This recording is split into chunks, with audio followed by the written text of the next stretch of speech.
రీసెంట్‌గా జరిగిన ఒక రీసెర్చ్‌లో జెన్‌జీ వాళ్ళ పేరెంట్స్‌ని, ఇంటెలిజెన్స్‌ని కూడా మ్యాచ్ చేయట్లేదని తెలిసింది.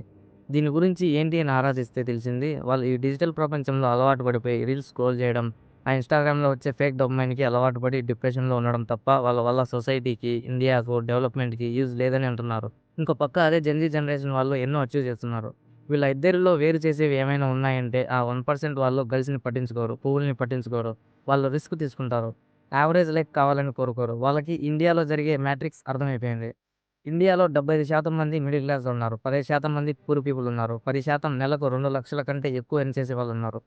ఫ్యాక్ట్ చెప్పాలంటే ఇండియా దిక్కులేనిది. మీరనుకున్నట్టు ఇండియా ఫోర్త్ లార్జెస్ట్ ఎకానమీ కాదు. అది కేవలం పాపులేషన్ వల్ల ఆ ప్లేస్‌కెళ్ళిందంతే. జపాన్‌ని, ఇండియాని కంపేర్ చేసి చూడండి. ఆ జనాభా, మన జనాభా చూడండి. మీకే అర్థమవుతుంది. వన్స్ మన ఇండియాలో టాప్ 10 బిలియనీర్స్ ఇండియా వదిలి ఎళ్ళిపోతే ఇండియా దిక్కులేనిది. కంపేర్ చేయడానికి ఇష్టం లేకుండా చేస్తున్నాను. మరో పాకిస్తాన్, ఆఫ్ఘనిస్తాన్‌లా ఉంటుంది. అంత పేద దేశం మన దేశం.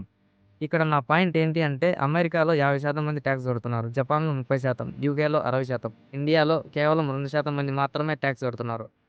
అంటే దీని అర్థం ఇండియా ఎంత పూర్ కంట్రీనో అర్థం చేసుకోండి. ఇండియా ఎందుకు పూర్ అంటే ఇక్కడ కుల ద్వేషం ఎక్కువ, కుల అభిమానం ఎక్కువ, మత రాజకీయాలు ఎక్కువ, పక్కన వాళ్ళతో కంపారిజన్స్ ఎక్కువ. మన పేరెంట్స్‌కే క్లారిటీ ఉండదు. వాళ్ళ ఇన్‌ఫ్లుయెన్స్ మన మీద ఉంటుంది. వాళ్ళే సైన్స్ నేర్చుకో అంటారు. గ్రాడ్యుయేట్ అయిపోయాక ఆర్ట్స్‌లో ఉండి ఐఏఎస్‌కి ప్రిపేర్ అవ్వు అంటారు. రిస్క్ తీసుకొని స్టాక్ మార్కెట్‌లో, బిజినెస్‌లో ఇన్వెస్ట్ చేద్దామంటే వాటిని బెట్టింగ్ గాను, గ్యామ్లింగ్ గాను పరిగణిస్తారు. మరి పెరిగిన ల్యాండ్, బంగారం గురించి బాధపడతారు. వాళ్ళకి ఇన్‌ఫ్లేషన్ అనే కాన్సెప్టే తెలీదు. అమెరికాలో 62% స్టాక్ మార్కెట్‌లో ఉన్నారు. చైనాలో 25%, జపాన్‌లో 30%, కెనడా 59%, ఆస్ట్రేలియా 40%. మరి ఇండియాలో 3% మాత్రమే. ఇప్పుడు అర్థమైందా? ఇండియాలో ఎక్కువ శాతం మిడిల్ క్లాస్‌లోనే ఎందుకుంటున్నారు? నేను చూశాను, విన్నాను, అనుభవించాను. అందుకే నాకు తెలిసిన విద్య, నేను నేర్చుకున్న విద్య మీకు నేర్పిద్దామని ఈ ఛానెల్‌లో కంటెంట్ చేంజ్ చేసి మీ ముందుకొచ్చాను. ఈ రోజు నుంచి వీక్లీ 1 వీడియో అయినా అప్‌లోడ్ చేస్తాను. ట్రేడింగ్ గురించి, ఇన్వెస్ట్‌మెంట్ గురించి, స్టాక్ మార్కెట్ గురించి, కరెంట్ అఫైర్స్ గురించి.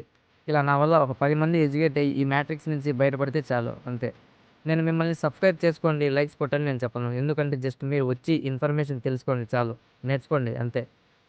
ఇప్పటికే టైం వేస్ట్ చేసింది చాలు అని నేర్చుకుంటారో, లేక ట్విట్టర్‌లో హీరో ఫ్యాన్స్‌తో ఫ్యాన్ వార్స్ చేస్తూ వగైరా వగైరా పార్టీలకు బానిసలుగా ఉంటూ మీరు మీ జీవితాన్ని చూసుకోకుండా వాళ్ళ జీవితాన్ని కాపాడతారో మీ ఇష్టం. ఎందుకంటే మీకు తెలుసు. వాళ్ళు మీకోసం ఏం చేయరని. ఎందుకంటే మీకు తెలుసు వాళ్ళు మీకోసం ఏం చేయరని. ఎండ్ ఆఫ్ ది డే మీరు కడుపు నిండా తినాలి. ఇంట్లో వాళ్ళు కడుపు నింపాలి అంటే మీరే పని చేయాలి. జాబ్స్ కోసం పరుగులు పెట్టాలి. Thank you.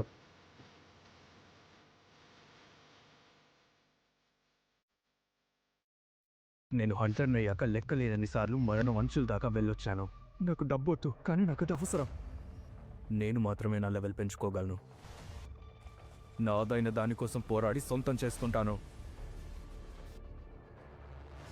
ఏదో సరిగ్గా లేదు. నేను బలంగా తయారవుతున్న కొద్దీ నాలో ఏదో తెలియనిది కుప్పకూలిపోతున్నట్టుగా అనిపిస్తోంది.